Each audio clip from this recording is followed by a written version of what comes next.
stuck on a long flight, I like to read, watch a movie, sleep, whatever, talk to the person next to me. It's a time for introspection and looking around, seeing what life's all about. I like to do puzzles.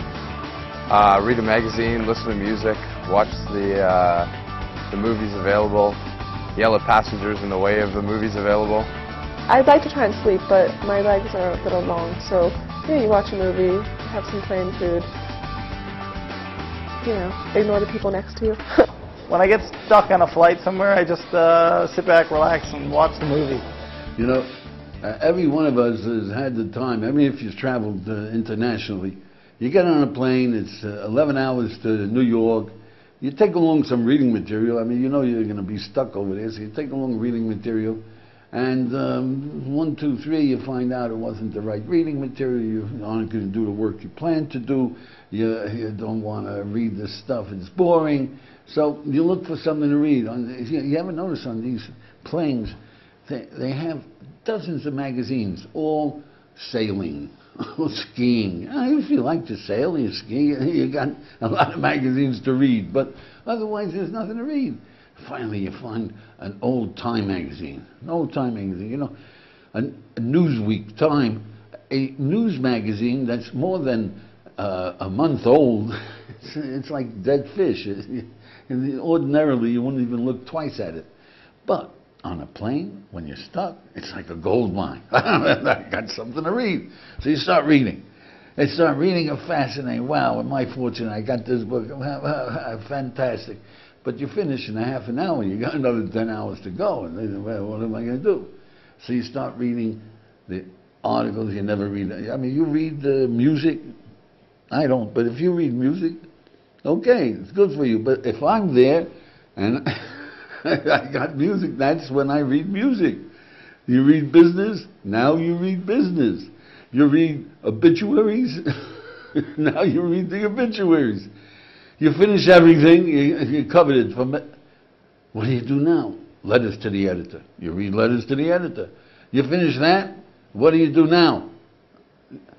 Catch yourself reading the advertisements, you know you're in trouble. If I was stuck on a long flight to pass time, I would read. I would talk to people around me, make conversations with people, sleep. If I'm stuck on a long flight, I'd hope to be able to go to sleep for a few hours. I sleep or I read. A long flight, first of all, I never sleep on flights. I watch whatever movie I can watch. I like to try to start a conversation with the people on either side of me, if there are. I think if it's an international flight, the alcohol's free, so that's always a plus. Now, it so happens to be that the most fascinating human being that you can ever meet is right there on the plane, right next to you. As a matter of fact, he's sitting in your seat. And who's that? That's you. The most fascinating human being, the one who's going to make your decisions, the one who's going to live your life, the one who's going to tell you who to marry, is yourself. You better get to know that guy, right? So if you happen to be next to a fellow who's interested, he says, why are you going to the States, and what do you expect to see, and why are you going, and what's your profession, and how did you choose it, and do you have any, and he's asking you questions the whole way. 11 hours goes like that. 11 hours goes like that. Why? You get off the plane, you say, wow, that was the most fascinating conversationalist. All he did was say, yeah, what? Is that so? Tell me more. A fascinating conversationalist. Why? Because you found out about yourself. By answering his questions, you found out about yourself. Now, you can do it yourself, but it's much easier to find out about yourself by asking people questions, the questions that you'd like to ask yourself. You get them to answer. Why did they choose a profession? How do they feel about marriage?